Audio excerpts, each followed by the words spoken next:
Welcome back, everybody. Kyle Chris here, bringing you guys another Dragon Ball Super video, and we're about a week away now from pre-release of Cross Spirits, and I figured it's a good time to bring out the set that I do right before a set of videos I drop right before a new card set comes out, evaluating the current color and just going over some stuff. So you guys have been a fan of the channel, you guys have probably seen this before. So thank you guys for watching if you guys have seen those. But make sure you guys like and subscribe. We're getting pretty close to 1,000 here. I'm very excited.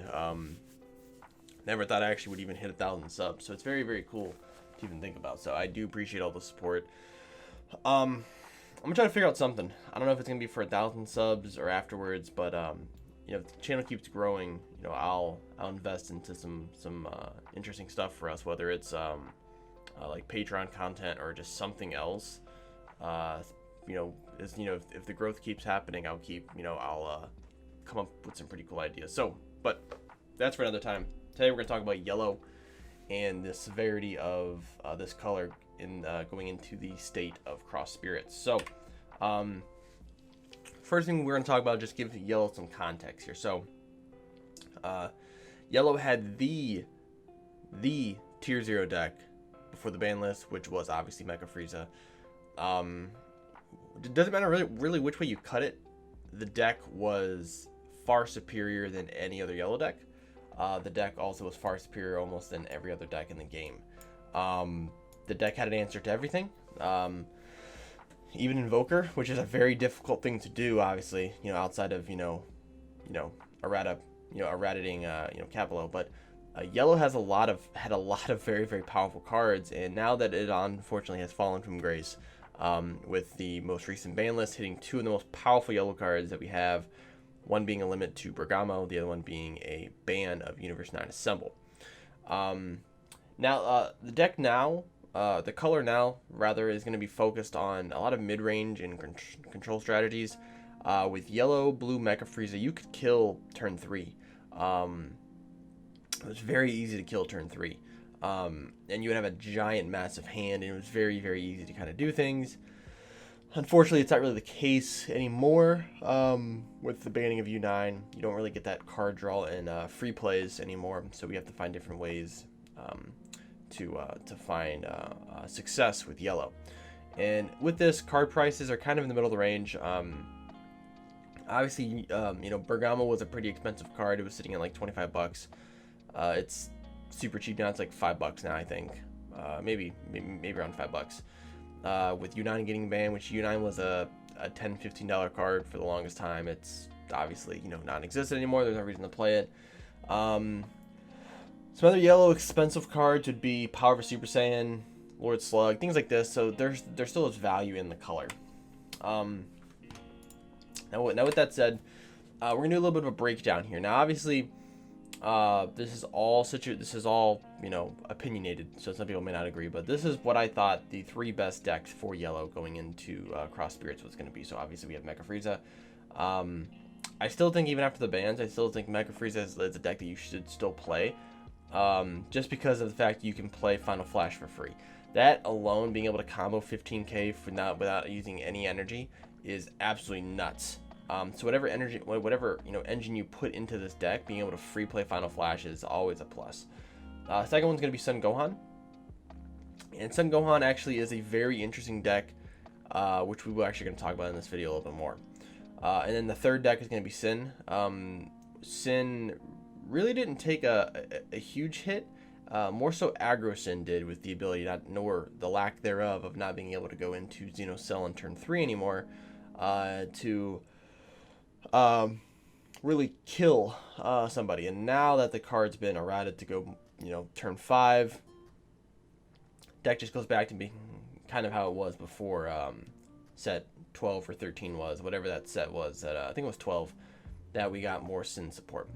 Now, as I said, we're going to talk about Gohan here, and Gohan is going to be my untapped potential for the deck, for the deck for the color, sorry.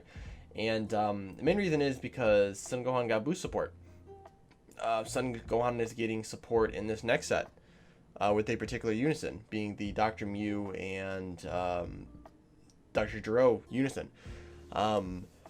Being able to spirit boost your Gohan off of that effect But just being able to add markers to it every time you evolve. And since this deck is an evolved deck, you have the ability to just add markers to it, which also has the ability to drop a card, draw a card, and it's a very good, very good unison. This deck having a built-in boss monster that has crit, that has, you know, barrier, it's a very good thing to have, especially going into next set where green is going to be a problematic color.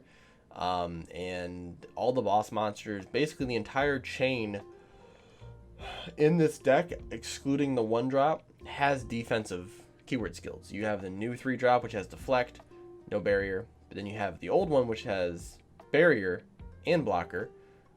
Both are X evolve targets for 1 energy. It's good, and the fact that you're not really going into turn 4 until turn 4 to actually go into your Gohan, it's still fine. Like, it doesn't matter too much. Like, you're going to be able to go into Gohan, and I mean, you're going to be able to go into your Trunks and feel pretty comfortable, unless someone can snipe through barrier, which there's obviously cards that can do that, but it's not going to be all the time. So but yeah, this deck here I think is going to be a very interesting yellow deck going forward, especially with the meta slowing down. If we're going to, you know, turn 5, turn 6s, this deck can put in a lot of work, and it's gonna be interesting to see. I hope it does do a good job, because I really like this archetype. I want it to do well, so hopefully we get to see that going forward. Now the upcoming game changer, meta changer, is gonna be SS4 Son Goku Return from Hell, or as people are already starting to call him, Hellku, which is, I think, a really cool name. So Hellku is the one of the new yellow decks come out of the set. And this deck has a very high skill cap. Being a deck that is almost like a yellow version of Paikuhan, in a sense, where you're flipping cards off the top of your life. You're able to look at the top cards of your deck and kind of arrange them in any order. And this unison here, the 18 unison, is where now we're going. Obviously, when I do that, the 18 unison here is extremely powerful, being able to search the top cards of your deck and then put them in any order. Also being able to spirit boost off of this and tap cards. Your leader has the ability to search out your unison turn 1, so you always have a turn 1 play, and that is super powerful. That's why Red Broly was so good for so long, because even if you didn't start your game with your field spell, you can just search out your field spell. That's the same thing with this. You can just add it, add it to your hand, and then you place the top card of your deck, of your hand on top of your deck. So you're not really plussing, but then you can player and then search top 3, and then you can play them. Then you can put them in any order, and now you can start getting your free plays off. She also has a -2 where you can draw 3 cards, and then to put 2 cards on top of your deck, and then you can play those out, obviously using skills. So it's a very powerful effect. I'm very interested to play this leader. This is probably the only yellow deck that I'm going to be playing in the next set. Maybe outside of like Son Gohan or something, just because I really want to play this archetype. It just looks super fun. I don't know how good it's going to be. It has the potential to be a very good leader, but it's going to take a lot of skill, because if you're adding in a lot of yellow cards that essentially you're not flipping them, so cards like Raider's Warcry, we'll say, Bergamo, Power of Super Saiyan, these are really good yellow cards that you obviously don't want to flip and put in the drop area.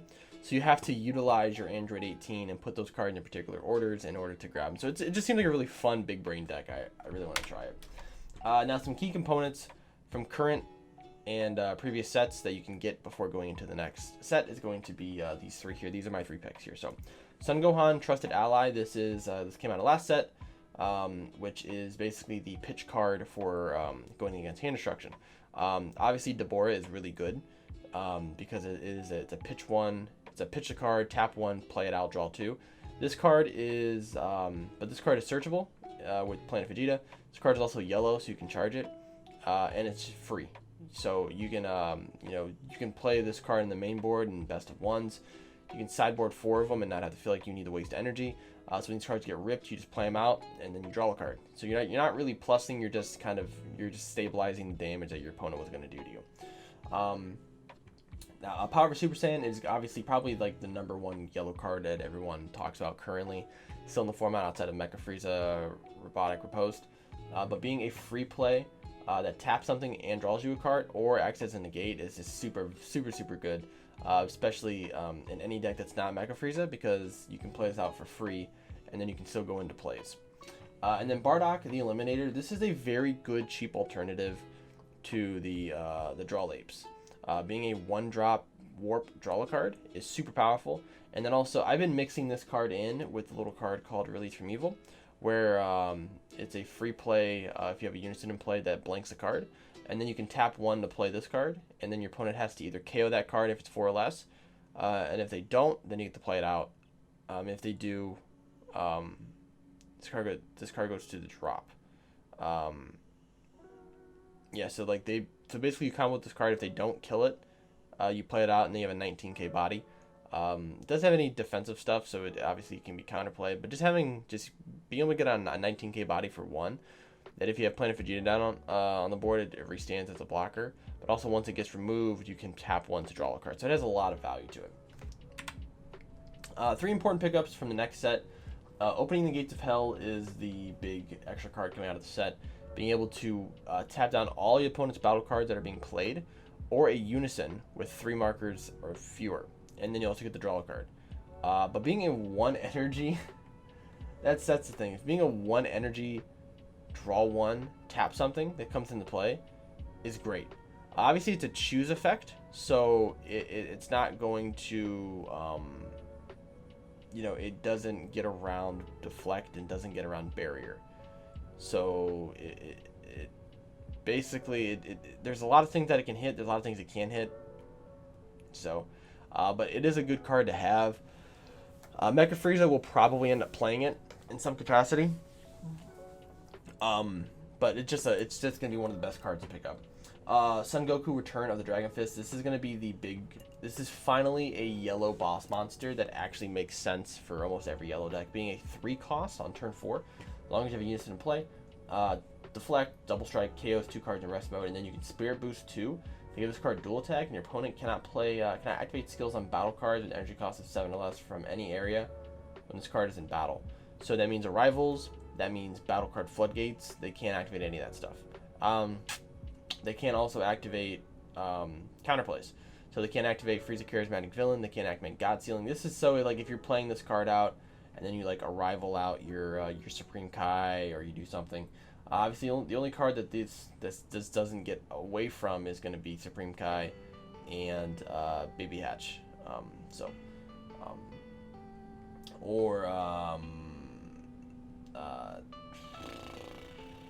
The Green Majin Buu counter. There's a few cards, obviously. It's basically just secret rares that it doesn't hit, but this is a great boss monster finisher. It's not searchable, obviously, by planet. It's too expensive.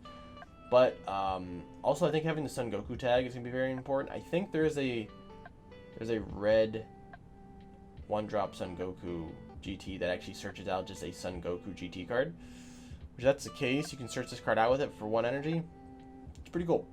And then the third card is gonna be Watchman Strike. This is a negate that also taps tokens. Tokens are gonna be pretty big going into the next set, I feel like, or just this is a future-proofing card, because tokens will always be played, whether it's the meta cooler Unison, whether it's a Boonie, whether it's another card that creates tokens, whether it's the the token blockers. Tokens are going to be relevant, and since every deck is basically getting one of these, but also the important part is that the permanent, this card cannot be negated, which means your opponent cannot counter this, which is super important, because if you're playing against blue matchups, green matchups, where they're playing negates that cannot be negated, it makes the matchups a little more favorable for you, because you're not scared of getting coolered, or Boo counter, or Golden Baby, or whatever it is. That's what I got for you guys today. Very short video. I'm gonna try to keep them under the 15-20 minute mark. So thank you guys for watching. Make sure you guys like and subscribe, hit the bell for notifications. Let me know what you guys think of the content, and we can have some discussions down below about these cards. What you guys like, what you guys don't like, what you guys think I should have added, and so on and so on. So thank you guys for watching, and I'll see you guys in the next video.